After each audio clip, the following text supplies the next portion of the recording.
Welcome. My name is Natasha Sherman and I am your host. And my guest today is Jane Grecsek. As well as being a photographer and having a business right here in Princeton, she's really here to talk about something called scleroderma. So it's something that not a lot of people know about, but has a life-altering impact on people's lives.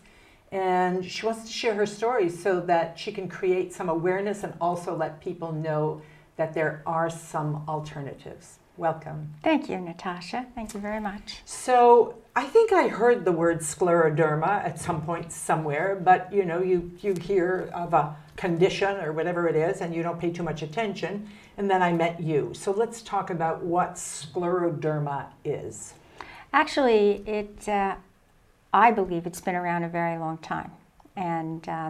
But it's a growth of collagen tissue and it shuts down your organs. So you don't even know you have it, and a lot of times you don't even look sick. People don't look sick, and it's very hard to diagnose. So you might be going to your doctor with some of the symptoms, but they don't know it either. And I know that for a fact. It's a hard word. It's hard to diagnose, and it shuts you down. It's like Pompeii. It's like it turns you to stone. So by the time the tissue growth has been in your, your heart, and you find out, your heart stops beating, your lungs, it infiltrates your lungs, it shuts you down. Mine is digestive. So mine is the esophagus. I'm going to stop you here because you said something really compelling. Yes. So there are different kinds of scleroderma and different levels of severity, but when you talked about Pompeii turns you to stone, I mean, that is like, oh my God, and it really does solidify your organs if that's the journey it's taking in your body. Yes. So let's talk about some of the presenting symptoms that scleroderma has. Mm-hmm. Well, one of the big symptoms is cold hands, which a lot of people have. I mean, how many people don't have that? And your hands actually, because the tissue growth is in there, and so the blood can't get through. So it's runaway tissue growth. Runaway tissue. It's just like weeds. It just goes. And so your hands turn blue. You can't button your pants. You can't button your blouse. You can't reach for your money in the supermarket. This is when it's on fire and cold. And your hands become hard. And a lot of people lose their fingers with this disease. And so and that's something that you can see. So you can see your hands, but inside you can't see anything. Okay, so I'm going to backtrack again. Mm-hmm. So one of the symptoms is cold hands, but painfully cold hands. Painfully cold. And then I read also where very often the skin starts to tighten on the hands. So then the hands start to curl. They curl. And I saw this video clip of a dad saying he recognized that something was wrong when he did a thumbs up to his daughter and she couldn't do it. Exactly.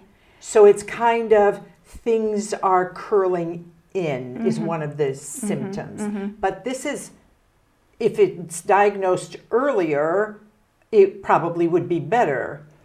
It can't be diagnosed. That's one of the problems. It's misdiagnosed because of the awareness. No one even knows about it. They can't spell it. They can't, And even when you go to the hospital and which I've been to many times, and you check, how you go in when you first check in, and they ask you, the disease, and they're like scleroderma. Well, it's not on the list, but what's it like? Or it's an autoimmune.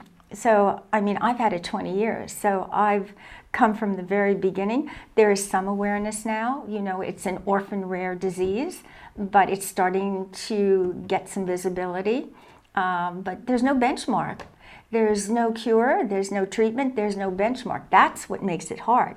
So the research going on for the people who do know that they have it, it's all over the place. Nothing's been proven. And 350,000 people in this country have scleroderma. But I'm of the opinion there's a lot more than 350,000. Just undiagnosed. Just undiagnosed, I'm just telling you. So is early detection valuable in any way? Well, I, I think is early detection valuable? Well, once you get past the fact that someone's told you that you have it and you're hysterical, because then you start to look into it, I think that then, like myself, when there was no help, there's been absolutely no help, that you learn to seek out information, especially when you get very, very sick, and which has happened to me. And 3 or 4 times I thought I was done. I mean, you can't swallow, you can't go to the bathroom. Well, if you just take those 2 things in anybody's life where you can't swallow and you can't go to the bathroom, well, then... Yes, so yours is impacting, and I did read that sometimes it's more on the surface, sometimes it runs a particular course and then disappears. And on the surface, it can be very disfiguring, but yours is not on the surface. Yours is happening on the inside. And so tissue grows and fills the esophagus. Absolutely. And now you can't swallow. No, not at all, unless you go in and have some treatments. I mean, I'm very lucky. The 4 doctors who have taken care of me for over 20 years are Princeton doctors, but 4 of them have taken care of me. And, and when they take care of you, they go in and try to widen the passage? They try to widen it. One of the doctors, I do transfusions every 6 months, my blood level drops to single digits. I mean, this is a horrific disease. And actually, my doctors don't know how I've made it. But, I'm blessed because, I do a lot of work with the Scleroderma Foundation out of Boston.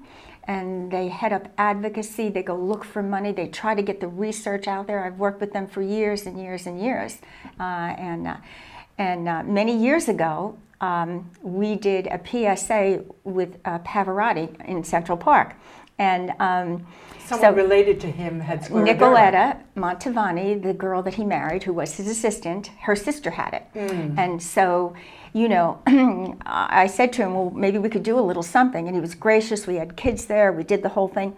13 times we did the take because he couldn't pronounce the word scleroderma. Oh, and he said to me, Jane, she's got another name. And that's the problem with this disease. She doesn't got another name. She doesn't got another name. But I've always thought that stone was a great name for this disease because that's exactly what it does. So, so you can't eat and then you can't eliminate. Can't breathe, your heart, it's in your heart. So how do you survive? Well, I think, the couple of people that I do know, and I don't know too many people, I've worked with the Scleroderma Foundation for quite a while, so they have opened great doors. I've been the voice for scleroderma in Congress and in the Senate. In December, I went in front of the Department of Defense because they're now finding that the military people have scleroderma. Go figure, thinking it's in the environment. But that's very encouraging because, as I said at the Department of Defense, I feel really good to be here because if the Department of Defense is on it, maybe somewhere things will start, to roll. But I mean, for myself, I took a chance years ago. I had a doctor who said, why don't we try something out of the country? And I was so sick, I said, why don't we do it? So I took this drug, not available here, at a tremendous cost, $500 every 40 days. For 4 years I took it with another drug from this country. And took it, it kept me alive, and then all of a sudden in May of last year, as I was waiting for my colon to be removed. Because it was inoperable, petrified, flat as a pancake.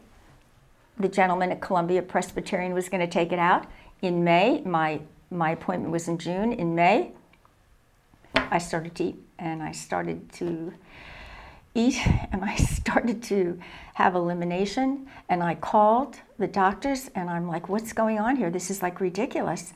And they're like, well, don't get yourself too excited because whatever it is just, going to keep the colon surgery. To this day, I am still been blessed with some sort of remission.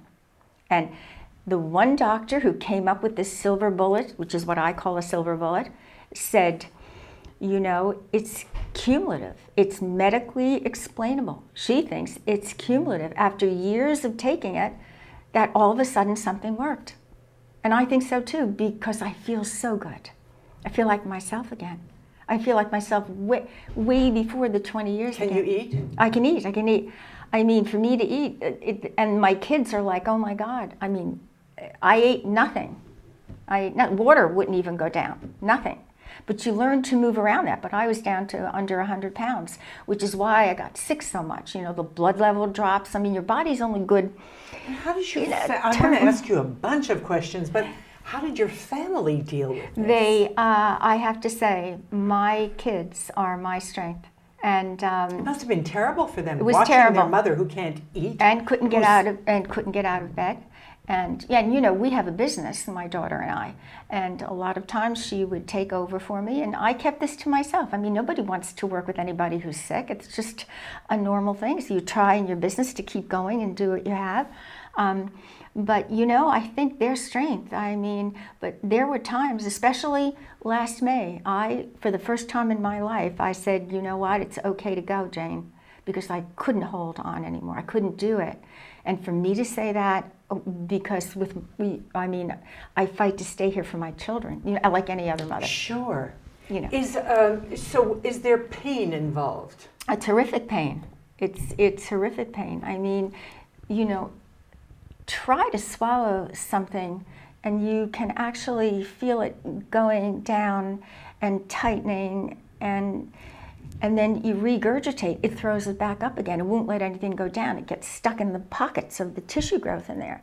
And then on top of that, it's the same scenario when you try to eliminate, when you try to go to the bathroom. Is there any way that they can see the tissue growth? And in remission, has it shrunk? You mean as far as me? Yes. There hasn't been anything, which is why actually I was thrilled when you asked me to come. Right. Because I know how good I feel, and I know that something triggered something. And I know that I have come upon some kind of an alternative for this disease. And I think that's so important because I think, you know, I think if I could get some interested parties, I mean, I've worked with pharmaceutical, I love pharmaceutical, but pharmaceutical takes a long time. Mm-hmm. You know, biotechs, they're a little hotter, they're looking for something. Mm-hmm. You know, investors are looking for something. And I know I have something, I have no doubt.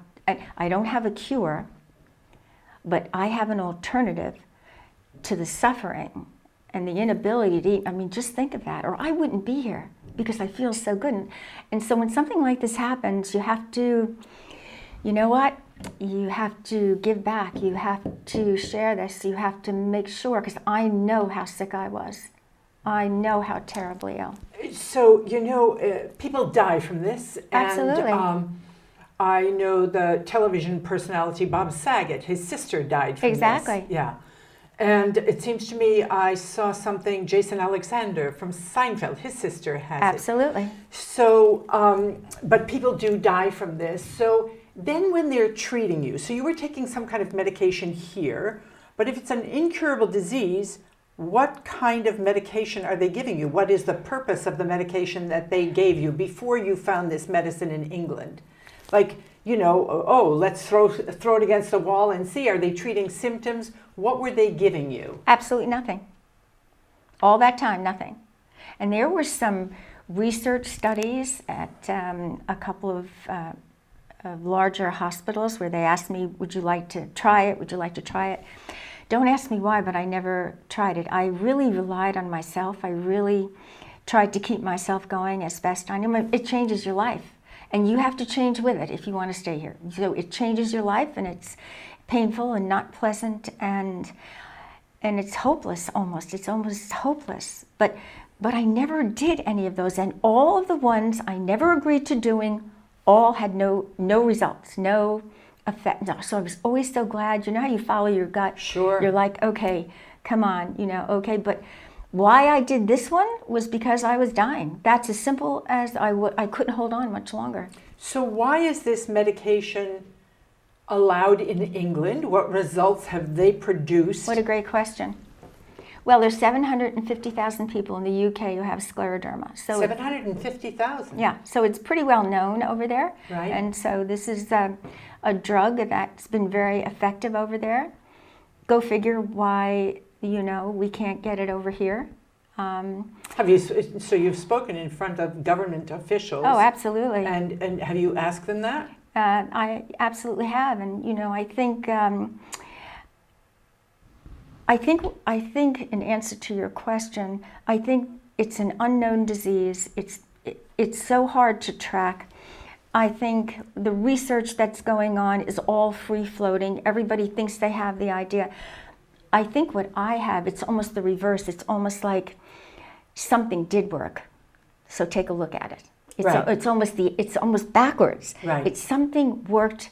Go take a look at medical records. Go see what, like, all the information.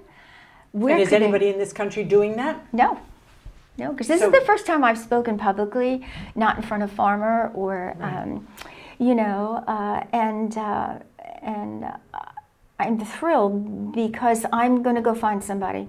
And Can you name the medication in England? I don't think I should. Okay. I don't think I should. Okay. And it's For that, whatever and it's reason. that medication plus it's 450 milligrams of that, along with 2 milligrams of something made here in the U.S. Designed to do what? The one that's made here in the U.S. Is designed to help you swallow a little bit better, okay? And the other is 100 times more effective over there. I mean, when I took this, it took a little bit, took a couple of weeks, but I was able to get a little something down, so you kind of free floated in there, and you just held on. But your body's your body, so you lose weight, you lose blood. The system is so porous that you lose blood. Blood just seeps right through, and so you go back in for these transfusions, you get yourself up again. But how many times can you do that? And ultimately, your prognosis was what? If you hadn't taken this medication? Well, I think I far surpassed the number. I mean, scleroderma, you die either when you find out within 3 months or 20-something years. That's how quick it is. Because the people who finally know that they have it, they're done. You're already done when you find out that you've had it. You're done. You're done. You're done. You're absolutely done. So just, so now you have it. Now what? You're so done because it's such an unknown. Yeah. And you don't look sick, it has all but so I think part of the thing is awareness, to get more people to ask, oh my God, do I have this thing? Right. Oh my God, come on. I've heard of this thing, do I have this thing? Right. So an awareness is like really important. But the other part is, can you imagine if you can stop somebody, that they can have a life again? I've got a life again. Because of this medication? I think of the cumulative effect of it, absolutely. And medically explainable. I like those words. I also like the word miracle, but I stay away from that because the reality is medically explainable. Right. Okay, so somewhere in there, these medical records, I mean, genetic, I have always thought the Department of Defense, I can't say too much about why I was there, but they think it's environmental. Some people think it's trauma. I think it's genetic. I think it's definitely genetic. I think everybody's got a little bit of this somewhere, and in some people it triggers it and kicks off. And I think it's an old-time disease. I think it's been here a very long time. And I'm just going to ask briefly, why do you think that? I mean, at one point I was so determined about things that my father had passed away 20 years ago, and I said to the kids, I think if I had took his body out and we did some DNA work on this, that I'm telling you something would surface with Dad, and that would be a benchmark, and something with me. I just think it's just this gut feeling I have that it just goes back. It goes back. I mean, it's an orphan disease today, but I think it's an old orphan disease. So when you refer to it as an orphan disease, what does that mean? Pharmaceuticals call it an orphan disease. There's meaning it's got no real significance, no mother, no father. No mother, that's a good way to put it. No mother, no father, it kind of free floats out there. But there's a big interest now, there's a big swing in pharmaceuticals to address. There are 700 rare diseases out there, okay? Now, scleroderma has just made number 41. Okay, with the Department of Defense. But look at all there's so much pain and suffering from so many things that so many people go through that you couldn't even try to fix everything.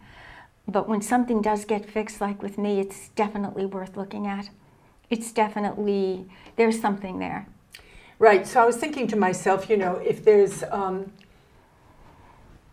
there's no cure, and so far there isn't, then what good is it for the public to pay attention to it? But what you're saying is there is no cure, but so far, but we could direct our attention toward that, but at the same time, bring in what there is to alleviate it. Exactly, so that people are not suffering and people actually can experience remission. Absolutely. I mean, if it happened to me, why can't it happen to other people? After how many years did it happen to you? Oh my God, 20. 1987, I was diagnosed with scleroderma. A gentleman in Boston told me I had it. So I suspect you're a rare person who has survived this long with it. Yeah, and I think that, I think that's really important. I think I survived out of sheer will. I have to say that, and my kids know that.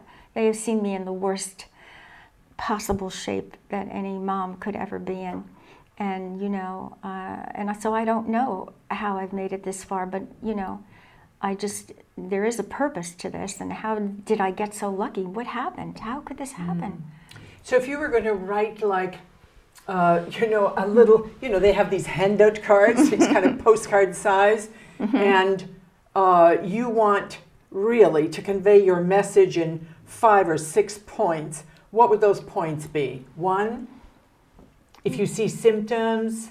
Well, I think the symptoms are, you're not going to know about anything growing in your lungs or anything in your heart or your esophagus tract, but maybe you might know, wait a minute, I'm having trouble swallowing, I'm having trouble breathing, okay, having trouble breathing, having trouble swallowing, and tightening of the skin. And your hands are blue. That's the key sign. Raynaud's is the key sign. That's the one way up front all the time. So Raynaud's disease is part of scleroderma. It's one of the signals that you've got collagen growth. Hello, your hands are blue. It goes down to your feet also. Your blood can't get through your feet are freezing, your hands are freezing. And how many people, if you were just to put that out there, I think, oh my God, you would get such a response. Wait a minute, I have cold hands. Right. Or wait a minute. We're not just normal cold hands. No. We're talking about excruciatingly cold hands. Yeah. If you're in the freezer department of the supermarket, you're done. If you go in there and you have to reach in anywhere, ice cream or whatever, by the time you get to check out, you can't open your wallet, you can't get your credit card, you can't count your money, and you can't help pack the things. And the pain, the only way to relieve that pain is you go home, you leave all your groceries in the car, and you put that hot water on, and you try to run your fingers through it to get that circulation going again. But the pain involved in running it under that hot water to bring it back is through the ceiling. Do they ever prescribe painkillers? I haven't taken anything. Right. No. I'm not a doctor, I'm not a scientist, I'm not any of those grand things. No, I'm just curious, because sometimes what they go for is to mask the symptoms or, so again, I want people to know that there's a purpose for your being here. You want people to be aware there is a disease called, or a condition, whatever you want to call it, scleroderma. A lot of people have it. A lot of people probably have it and it's undiagnosed. Absolutely. It's hard to diagnose, but if you pay attention to some of the symptoms, you might be able to get it diagnosed earlier rather than later. Right, and there's a blood test that you can take that shows the antibodies, that shows elevated numbers. And, the doctors, unless if you go to a doctor, and I so love my 4 doctors, I so love them, and they're Princeton doctors, and I so love my doctors. But, regular people are afraid to ask questions, or they just want to go in and they want to hear that everything's okay and they want to leave. And if people would just go in and say, look, there's this thing out there. Do I have this thing? Do I have this? Do I have this? But I think it's also important, are most physicians familiar with the alternatives that, let's say, they have in England? I think that's one of the most important pieces, is knowing that there is such a thing, so that not only if you have to push for answers. You do. And sometimes there aren't any, but you still have to push for them. And then if it does come back, you have to push for information about alternatives that don't necessarily exist here. Exactly. But to make them available here from other. Yeah. Exactly. And that's a great point to make. I mean, how did one of my doctors go figure this out? How did one? You're taking a chance. You can't. I didn't even read the bottle. I didn't even want to know. Why would I read? Why would I read the bottle? Right. Yes. Yeah, that's not going to work. You know, it was either take it or go. It was either take it or die. Take that chance or go. Yeah. Yeah. And so, you know, and try to come up with that money every 40 days. You know, and you know, there's no, at least some of the pharmaceuticals here have wonderful programs where they, you know, they donate medication to different people or whatever, but we're talking about another country. Yes. They're not going to do that. And thankfully there is a Scleroderma Foundation, and I'm sure they advocate and are proactive. But I think it's important, again, it's not to scare people, but to provide information that can ultimately help them. Exactly. And then to be a demand for information and alternatives. Well, I think one of the things that the disease has going for it, this is social media. I mean, when I got it, who knew about it? Yeah. Nobody knew about it. Nobody. Yeah. Today, you can get information. Yes. This is the quickest thing. Yes. So what a good time for this disease. Mm-hmm. What a great time to get this out. I mean, I'm laughing because last week somebody said to me, Jane, did you ever watch Game of Thrones? Oh no, Game of Thrones? Game of Thrones. And I'm like, I didn't. They've been on HBO. This is their 6th season. They said there's a disease called grayscale in there, and why don't you go look at it, because it sounds like scleroderma. So I go on the site last week, and I'm looking at it. It turns your inside to stone. It is, listen to me, it is exactly what happens with scleroderma. And then you go to the bottom and it says, what is the equivalent of a disease today that likens itself to grayscale? 3 diseases came up, scleroderma was number 2. Wow. Unfortunately, we're at the end of our time, but I want to thank you for being here. Thank you so much. I think it's important for you to be able to take all your lessons, which took you a lot of years, and where you're at now, which is in a way miraculous, but there are things that it's important for people to know. So thank you for being on the show. And thank you for the opportunity. You're quite welcome. This was lovely. Thank you. My name is Natasha Sherman. Thank you for joining us.